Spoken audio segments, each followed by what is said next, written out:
میوانەکەمان زۆر بەڕێز عیسام حوسێن شرۆڤەکاری سیاسی نزیک لە ڕەوتی نیشتیمانی و شیعە ڕاستەوخۆ لە شاری بەغدا و لەگەڵماندایە.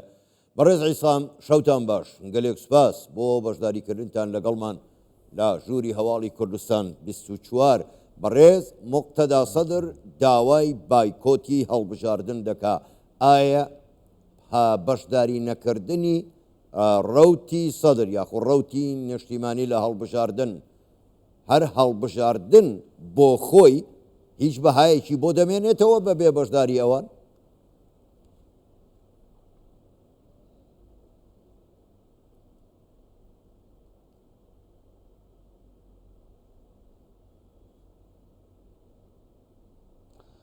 ئەوە ابتداء أحييك وأحيي لا سەرەتادا الصلاة ولا جەناب تو بینەرانی کوردستان 24. أنا محلل سياسي من بەڵێ من ئەگەر لە ڕووی سیاسیەوە باسی ئەم پرسێ بکەین، هذا الموضوع يؤثر بەڵێ بابەتەکە کاریگەری دەبێت بەدڵنیاییەوە مشاركة في الانتخابات القادمة هێزی بەشداریکردن لە هەڵبژاردن التيار الوطني الشيعي کەمتر دەبێتەوە.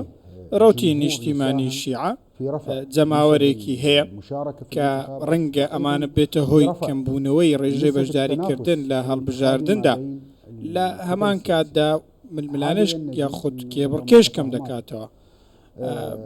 زۆرێک لە لێک تێگەیشتن لە نێوان هێزەکان هەبێ باشترە. بەم شێوازە وەکو ئەوەی لێدێک کە هەموو لایەنەکانی هەڵبژاردن کۆدەنگ بن، شتەکان تەنیا تێپەڕێنن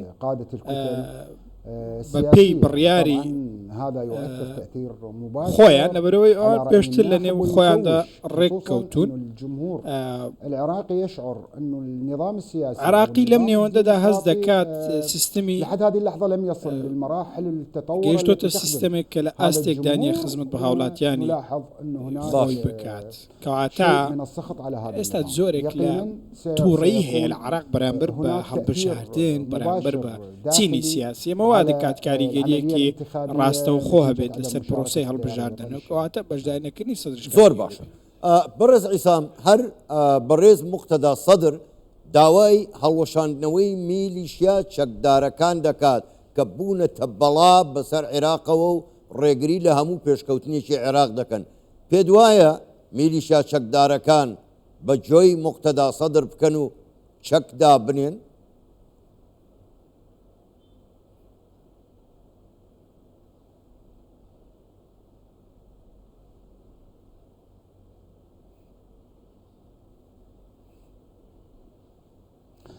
يعني احنا خلي نعزل ئێمە دەبێ تشتێک لە بەرچاو دامەزراوەی حەشدی شعبی کە دامەزراوەیە کە ڕاستە و خۆ بە سەر بە حکوومەتە بە گوێرەی یاسایەکی پەرلەمانی دامەزراوە.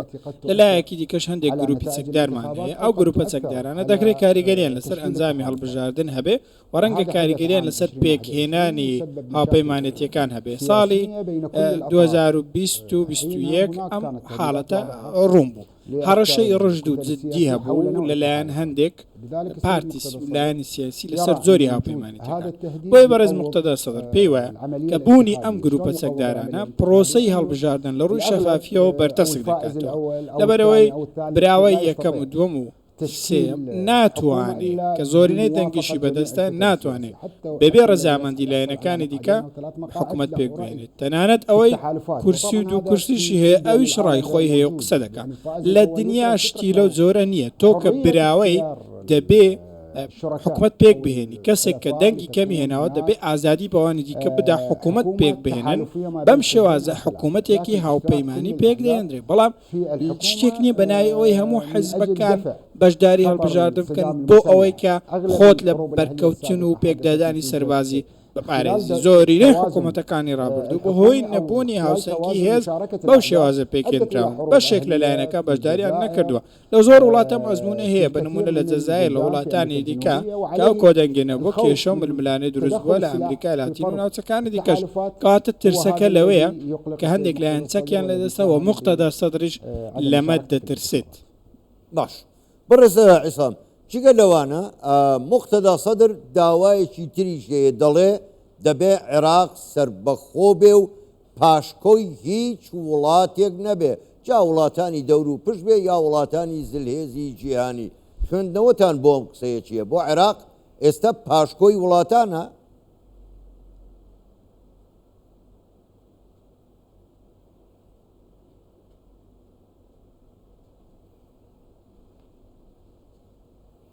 يعني تحركات الكتل السياسية جموزۆڵی لایەنە سیاسیەکان ئەوە دەردەخا کە ڕاستە عێراق وڵاتێکی سر بەخۆیە خان سەروەری دەوڵەتێک نییە عێراقی ڕاستە خۆداگیر کردبێت هەرچەندە بەڵێ پێشێرکاری هەیە بە نمونە لەلایەن تورکیاوە بەڵام پەیوەندی پارتە سیاسیەکان بە ئەجندای دێرەکی ئەمە کاریگەری لەسەر ئەنجامەکانی هەڵبژاردن دروست کردووە. بەنمونە تو ڕۆژ پێش ئێستا ئێمە بینیمان هەندێک پێکاتەی سنی کۆبوونەوە لەگەڵ ڕەجەب تەیب ئەردۆغان ئەمە بەڕاستی نیگەرانی دروست دەکات لەلایەن هەندێک لایەندا کەواتە ئەم پارتە سیاسیانە چیان لە خەیاڵدا دەیانەوێت چی بکەن ئایا ئەمە کاری هەڵبژاردن بۆ کاری سیاسی بووە بۆ خزمەتکردنی عێراق یاخود شتێکی دیکەیە هەرچەندە ئەوەی کە ئەو کات گوترا گوتیان ئێمە لە پێناو ئاو چوون و ئەمەش ڕاستی شتێکی باوەڕ پێ نەکراوە لەبەر ئەوەی ئەم جۆرە گوتارانە جیاوازە لە نێوان ئەوەی کە حکوومەتی تورکیا و حکوومەتی عێراق و حکوومەتی هەرێمی کوردستان لەگەڵ تورکیا پەیوەندیان هەیە.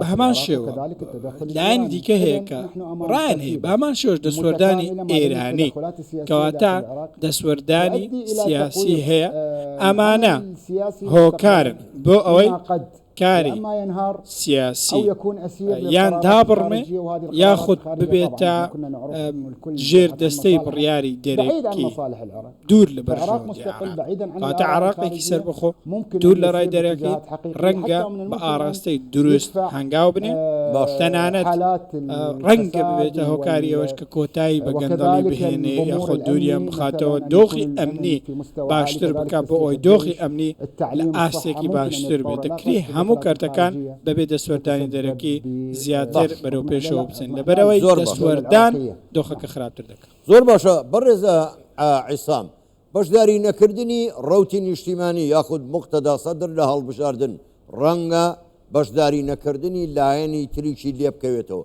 ئەمە پێمان ناڵێ ئەسڵەن پرۆسەی دموکراسی پێکەوە ژیان هەڵبژاردن لە عێراق بە تەواوی شکستی هێناوە و پاشەکشەی کردووە.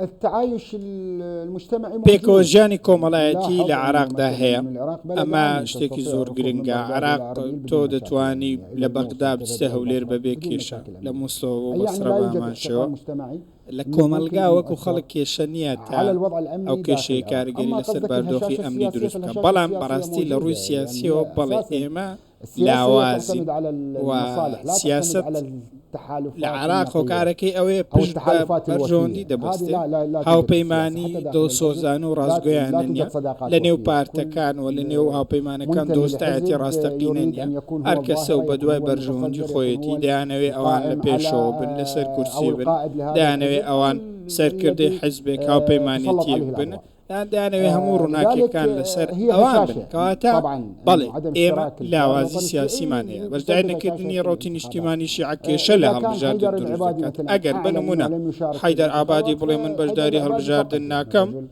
حەیدەر عەبادی ئەو بە نمونە بینیمان لە هەڵبژاردننی 2010 بینیمان کە دەنگێکی زۆری هێنا بەڵام نەیتوانی لەو قۆناغە بوونی سیاسی خۆی بقۆزێتەوە کاری باش پێ بکە دواتر بە هەمان شێوە بینیمان کە لەگەڵ چەند لایەنێکی دیکە هاوپەیمانیان پێکردن بۆیە کاریگەری هەرە گەورە کاریگەری ڕەوتی نیشتیمانی شیعە لەبەرەوەی جەماوەرێکی زۆریان هەیە کاریگەری زۆریان لەسەر هەڵبژاردن دەبێت وە گرنگترین شت ئەوەیە